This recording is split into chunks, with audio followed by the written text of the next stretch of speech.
Police officer Amelia from a tiny village never imagined that a simple beach patrol would become a terrifying mystery. Welcome to USA Stories channel. Do not forget to subscribe and activate the bell button to receive all new updates. Now let's go to the story. She shuddered as she stood in front of the antique ship that had washed up on the coast 90 years later. Her discovery within was so disturbing that she immediately radioed for help. It had occurred during one of her usual patrols. Since many people frequently strolled the beach at night, she had been monitoring it to look for any signs of the previous night's events, but she had never imagined that this mechanical beast would be on the beach. She was aware that she needed to request further help. Weather and time have worn down the facade. Pressing the transmission button, Amelia spoke into a radio. "Dispatch, this is Officer Amelia requesting backup at West Beach for an unidentified object near the old jetty. Over."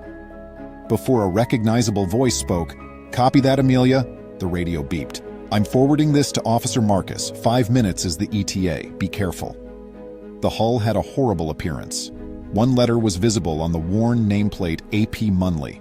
The others, Neptune, had long since faded. For a ship named after the sea deity, it was a fitting moniker. In less than 5 minutes, Amelia heard the sound of a car getting closer and closer as the tires crunched on the gravel at the entrance to the beach. Marcus's well-known patrol SUV arrived. The door opened once it had parked, showing Marcus, who seemed apprehensive. His mouth dropped to the ground upon seeing the ship. He started acting right away. "All right, team, let's approach this systematically."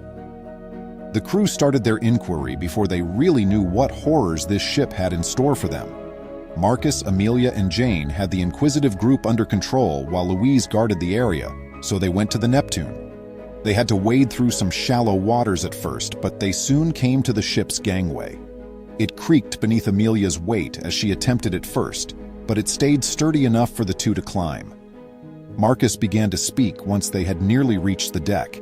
"The ship on which my great-grandfather perished was never located. For that reason, my grandpa never got to know his father. I simply have to wonder when I see this, you know?" Amelia and Marcus could never have imagined what they would discover in the end at that point. Their feat of hauling themselves onto the ship's deck was a tribute to lost maritime treasures. Then Marcus saw something, as his palm came into contact with a tarnished plaque. Neptune's Trident, 1933, the ship's name and debut date were inscribed on the plaque. Aloud, he read, "She must have seen so much." Amelia motioned for Marcus to accompany her below while brandishing a flashlight. With each step, the metal staircase of the ship creaked. They discovered cramped hallways below that led to the crew quarters. After noticing fading photos, they quickly discovered photos taken by the crew members. They then noticed something flash in the corner as they continued to walk. Something rusty and ancient waited beyond it, ready to rock their world.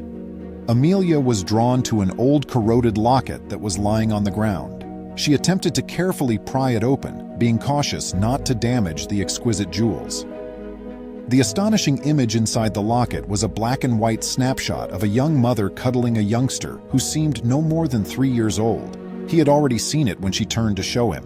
Even with the lighting on, his complexion seemed practically pasty white. It appeared as though he had seen a ghost. In a whisper, Marcus said, That's my great-grandmother," ending the stillness. This caused Amelia's eyes to widen. "That is undoubtedly enlightening. Then this had to be the ship that your great-grandfather worked on when it sailed from the harbor of our town 90 years ago. We might be able to determine what happened to them if we look into it more." As they continued down the eerie little hallway, Amelia's flashlight beam soon passed over a big, tarnished door bearing an odd symbol, a trident clutched by 2 hands. Amelia said, "This has to be the captain's cabin." They understood they would require specialized equipment to unlock the sealed door. However, it forced them to go on, as there was another door beside the captain's cabin that was only a little bit ajar. Marcus pressed his foot inside to reveal the treasures within. It was the quarters of the first mate. Marcus moved cautiously toward the picture that had captured his interest in the dimly lighted room. The man's formal features mirrored Marcus's own, giving him an uncanny familiarity. The photograph's clever protection scheme became apparent upon closer inspection. Strong and obviously old, the frame possessed a luster that indicated it was water-resistant. Amelia stated, "There's something more to this frame," with a voice full of resolve. Marcus took his time disassembling the backing of the frame. To his surprise, there were folded bits of parchment tucked up neatly below the picture. Amelia picked one of the letters and opened it carefully to start reading. "It's addressed to your great-grandfather," she murmured, anguish shining through. When both Marcus and the guys in the picture learned that the story had been passed down through the years, their bond grew. They focused on one sentence in particular. It spoke of impending storms and the gloom they brought. "So if anything happens to me during the storm, find the ship's log," Amelia said. Marcus and Amelia exchanged enlightening glances. Marcus remarked, "The captain's log would naturally be with him." Amelia gave a nod of assent, the potential lighting up her face. Old locks and strong metal barred the entryway, sealing it tight. The sound of footsteps announced Jane's return with more help. With a variety of equipment in tow, including crowbars and metal cutters, they were prepared to take on the locked door. When the team started working on the door, they were surprised by how resilient it was. Its reinforced nature was demonstrated by the resistance encountered in every attempt to cut or pry it open. But even the most formidable obstacles may be conquered with perseverance, talent, and collaboration. Muttering, the door gave way with one more agonizing shove before trembling and groaning. Past the door, more skeleton remains could be seen in the tiny hallways, each depicting a distinct moment of death. Marcus experienced a chill down his spine as the tragedy's weight made each step more difficult. Amelia and Marcus felt the past of the ship pulse around them with every bone fragment they passed. Marcus's flashlight beam noticed something strange in the midst of the awful scene, a metallic safe with elaborate inscriptions that suggested significance. The ship's log, with its worn but undamaged leather cover, was nestled within. With great care, Marcus raised it. The reward for their journey was now in his hands. He exhaled, "We found it," his eyes shining with astonishment and accomplishment. They discovered a variety of relics, jewels, coins, and elaborate items as they dug deeper into the safe. Each item had a story to tell. "These were thought to be lost," said Jane, gesturing to a pendant with a beautiful design. Amelia went on, "They are more than just treasures." A cache of sealed letters was discovered beneath the relics. Their presence offered insight into a more personal aspect of the ship's past. Marcus, Amelia, and Jane were taken back to the last moments of the ship as they read the letters. Every word was infused with feeling, creating a striking portrait of hope, despair, and love.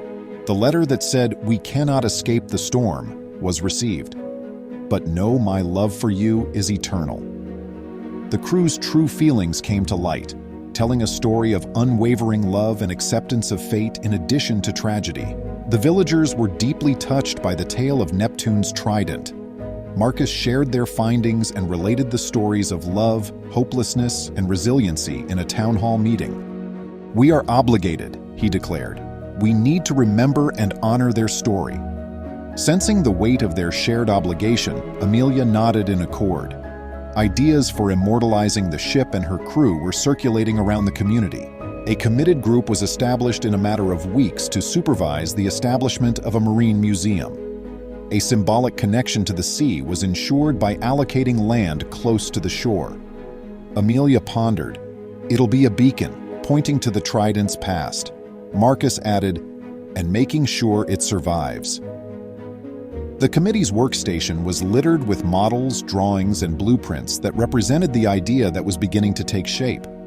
The museum was not intended to be a place where items were put on exhibit. The visitors would be guided through the ship's magnificence, several journeys, and untimely demise in an interactive experience.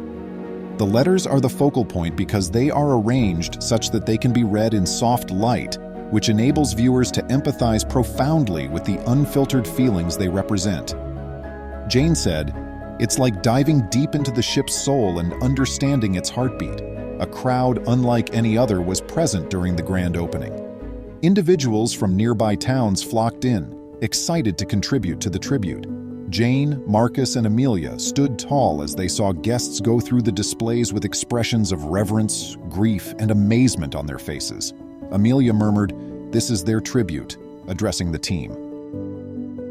Dedication to commemorating and honoring the Neptune's trident was demonstrated by the museum. The museum developed into a landmark over time. People gathered from all around to celebrate, lament, and learn about the ship's history. Its corridors were explored by historians, school groups, and inquisitive visitors, all of whom left with a personal piece of the Neptune's trident tale engraved in their memories.